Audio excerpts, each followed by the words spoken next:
m'appeler. Je m'appelle. M'appelle. Et m'appelle. Tu t'appelles. French idiot. This is midi croissant. Meet Aja. She makes Sobolo in a small shop in Kaswa. She's going places with MTN Ejumapa. Now, she's learning French kakra to teach her francophone customers indigenous recipes. 私の名前は Watashi no na my boy. Whoa. She's learning Japanese too? Watash. What?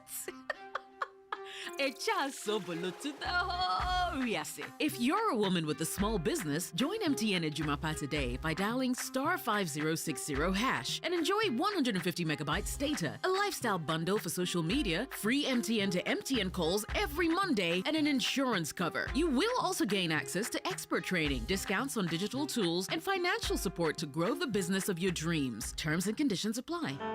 MTN. Imagine a place where every child's laughter becomes a song. A place where we can learn from animals, play, and just be happy with mommy and daddy. A place wwhere hearts grow together. That place is Safari Eco Park. Here, amusement is the joy that unites us all. Mommy, I can see the emus all the way up here on the canopy wall. Careful, dear. There is more fun to be had. This zebra is my new friend. Her name is Stripey, and the wildebeest is Sandy. Hi, Stripey and Sandy.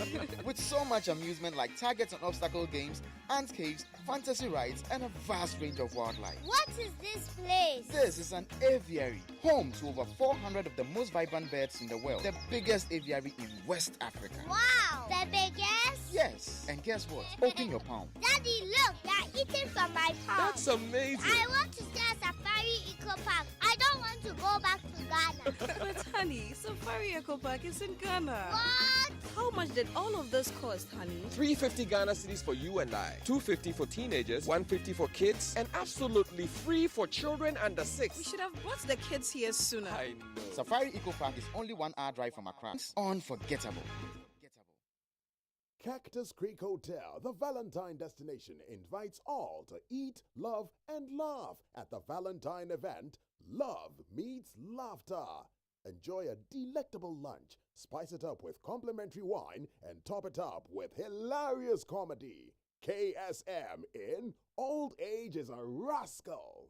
Valentine edition, February 14th and 15th. The lunch with live band starts at 1 p.m. prompt. Climax the day with a hilarious comedy masterpiece, Old Age is a Rascal, written and performed by KSM. Reservations are a must. Call 055-039-5007. That's 055-039-5007. Single, 600 Ghana cedis. Double, 1,000 Ghana cedis. For any inquiries, call 024-479-2100. That's 024-479-2100. Love meets laughter at Cactus Creek. Yeah.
That's right, you're welcome back. This is Drive Time on Joy 99.7 FM. It's a Wednesday, so our Drive Dr. Yaw Osafo actually is in the studio. Hi, dog, how are you? I'm on the moon. Touche. Are you getting a room on the moon as well? Oh, yeah. Oh, I see. Yeah, I am going to reserve. I was actually just about making payment for my reservation. Also, we had down payment. We had down payment. So, also for a check, brother. To say, menya come menya 3. We are 3 people going to the moon and reserving rooms on the moon. Reserving rooms ahead of time. Hey, that way. Go for strategy, so. I tell you. So, what did you 1 million, 1 million, 1 million? Challenge. It's all this kind of over there. And so do you know who I'm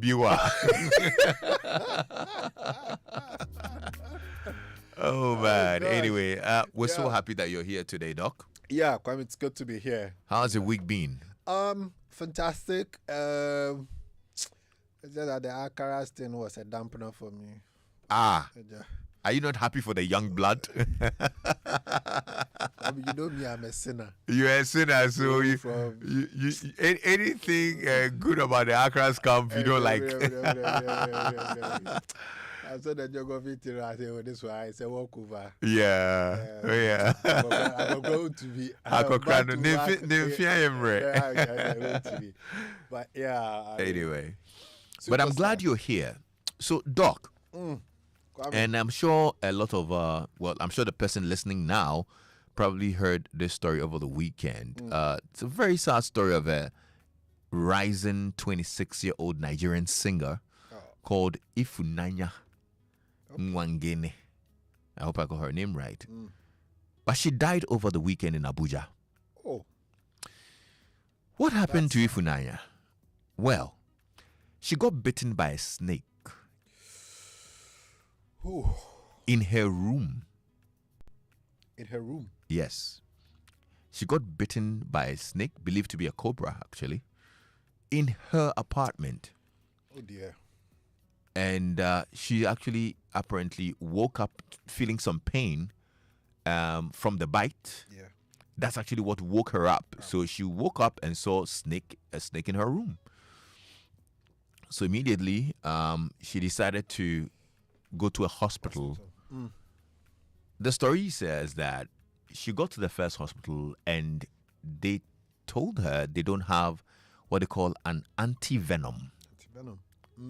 So she had to move to another hospital in search of a hospital, that has the anti-venom. Wow. Well, apparently by the time she found one, it was too late. So over the weekend, I read a report of Ify, as her family called her, passing away. And it was really a sad story. Very. What really intrigued me was even how, a snake got into her room. Her room in the first place. And it's not like she's in some bush or whatever it is. She's in the city. She's in Abuja. You know what I mean? Yeah. But of course, these snakes can make their way wherever they want if the conditions for their survival, are right for whatever it is. Yeah. Now, the other thing that intrigued me was how she couldn't find antivenom in a lot of hospitals, and whether there are actually first aid protocols that need to be done if you are bitten by a snake. Touch wood, right? Our news team spoke to an environmental expert about really what attracts snakes, to our homes and all. So we'll actually listen to that. Right. And then when we are back, we'll talk about how to repel snakes. And then you can tell us actually this snake bite phenomenon, what it is exactly. Right. Snakes naturally need 3 things. That is food, shelter, and protection. And for food, they basically feed on rodents and some insects. If you are unknowingly providing these 3 conditions, they get attracted to your place. Now, if you have poor sanitation conditions in and around your home, it automatically invites some insects. The most common insects that is invited is the cockroach. Sometimes some species of rodents feed on these cockroaches. So you've also invited rodents including the rats and then the mice. Snakes do feed on these rodents and some insects. So once rodents are there, the snake knows that I have food here. So the snake then comes and then gets to be fed.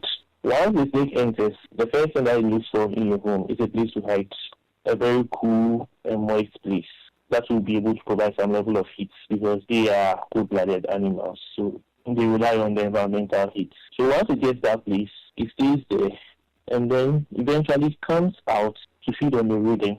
Secondly, when we have grasses and trees and shrubs around, which are a big thing, snakes also like to live in such environments because it gives them that cool and moist environment. And secondly, it protects them from being seen in there. So that's Dr. Kingsley Kwabnamwako. He's a veterinary officer at Accra Veterinary Laboratory of the Veterinary Services Directorate. Yeah.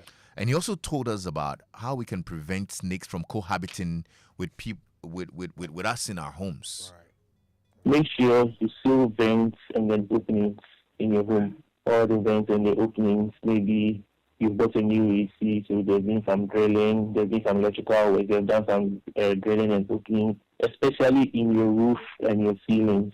Those are some of the places that the snakes like to stay a lot. And then we have some natural repellents. An example is the snake plants. It's quite common in Ghana.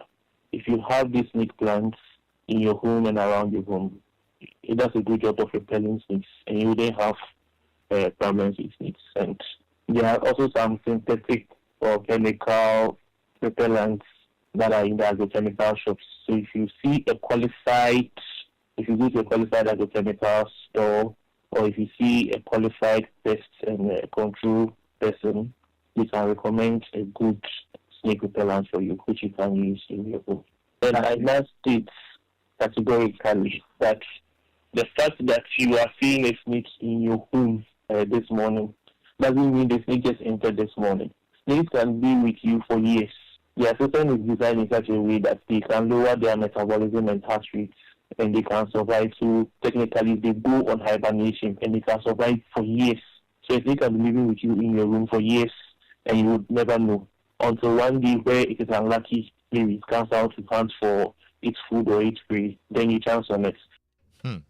I mean, it's so scary and eerie. You know what I mean? But I think importantly, he mentioned how we need to keep our surroundings very clean and our bushes, we need to cut them off and all of that. Yeah, and that's very, very key. Yep. What's also key, and that's where you come in, Doc, is touch wood. There's a snake bite. Right. What happens? And what kind of snakes are venomous and all of those things? Which ones should we be worried about? Are they in Ghana? Right. So, Kwame, this is a very creepy conversation. Yeah. And personally, when I see snakes on the television, I cringe. I tend to watch away or turn away at the sight of them. Africa has over 400 species of snakes.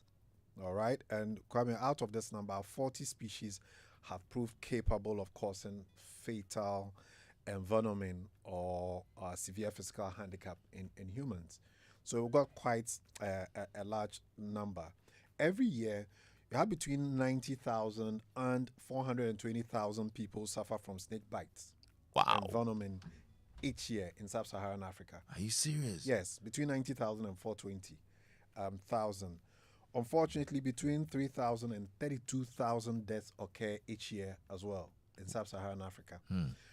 Most of these deaths happen in rural communities where farming is the commonest occupation. Right. Now, not all snakes are venomous or have venoms. So when it comes to the venomous snakes, then 4 main groups. You have the vipers and adders. You have the cobras, mambas, sea snakes in another category. The third category, you have what we call the burrowing asps. And then the fourth one, you've got the vine and twig snakes. And then the boom slang. All right. These ones, they're on trees. They can be on trees. Okay. All right. You have the terrestrial ones, and then you have snakes which live in water, as well. But I think the cobras and then the vipers and the mambas are quite common. So these are the venomous snakes. A lot of the bites, venomous bites, are from vipers, the spitting cobra, and then the puff adder. Oh. All right. These are the ones that do a lot of these 3 species. They are the ones that are responsible for it. So, Kwame, what is a venom? So the venom is a chemical substance that the snakes mainly use to facilitate prey capture. All right. But the venom can also be used defensively when the snake feels threatened or provoked. So rarely does it attack like humans, except it feels threatened by you. Or you accidentally step on it.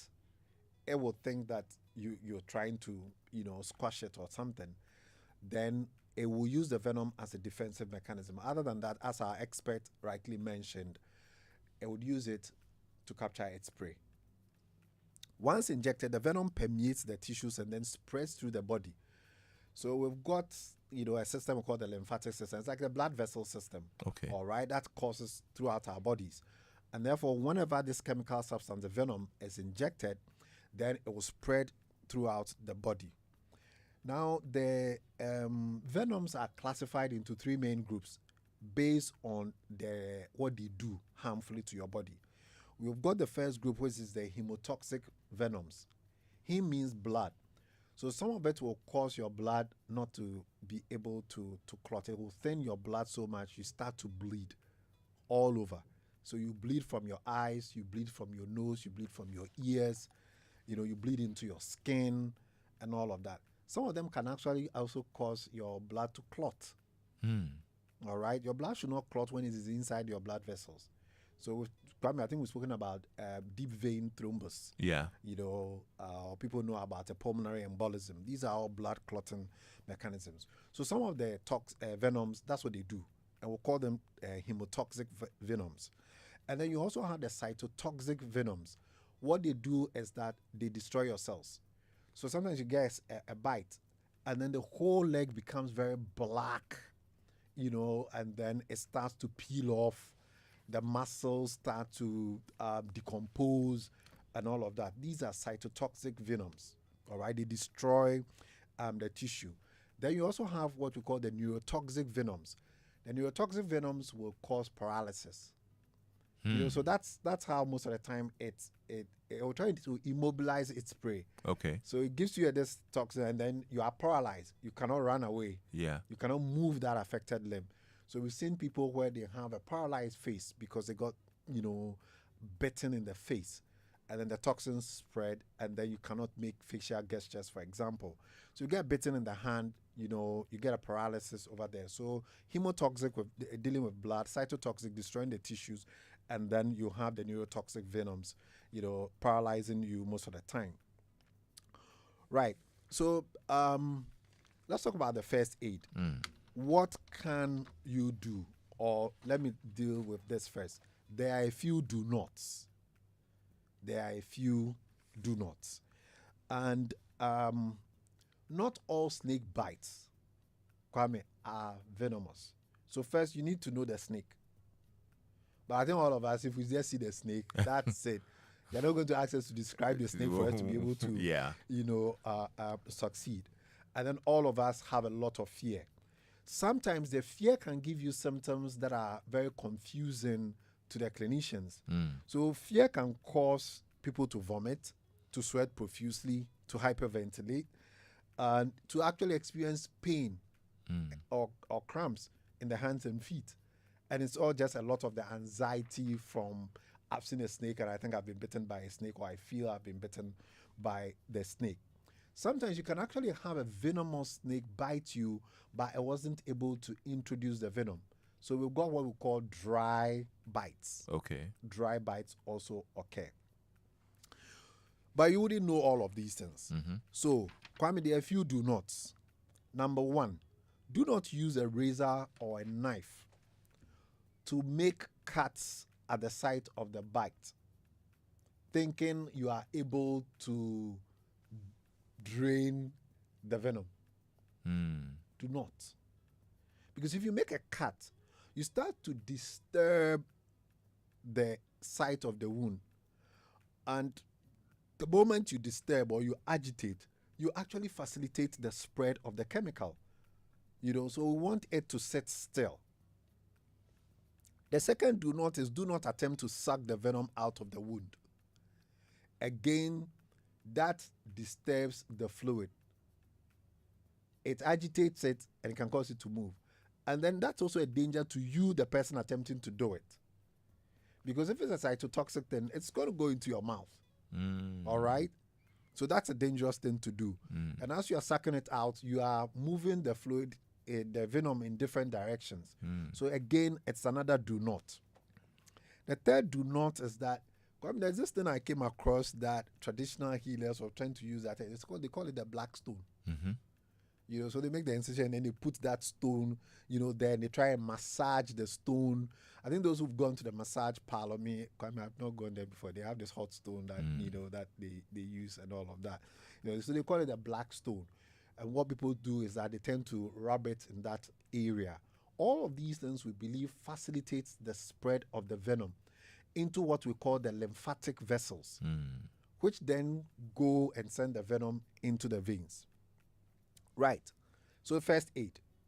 All bites should be treated as a medical emergency until proven otherwise. So you don't have a bite and then you assume that, this snake is not venomous, this snake is venomous. You are not a snake expert. All right? It was a venomous snake, but it did not introduce all the venom. You wouldn't know that. So we will treat all snakes as all bites as a medical emergency.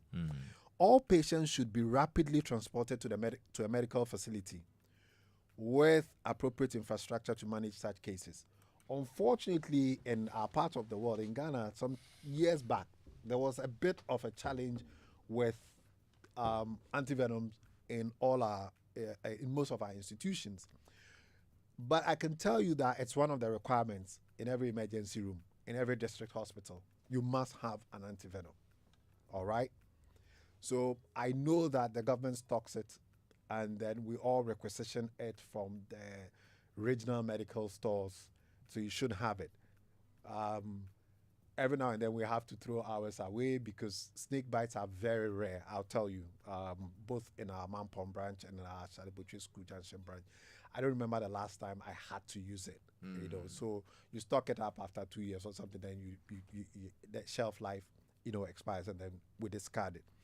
So most places should have it, but the truth of the matter is that in the rural communities, in the health centers, and all of that, it may not be available. I'm surprised about this story that it is in a major town and it wasn't available. But it should be. Potentially, this is a patient that may end up in an ICU because of the nature of the venom. You may end up in an ICU. So you may need a hospital that has ICU facilities at the end of the day.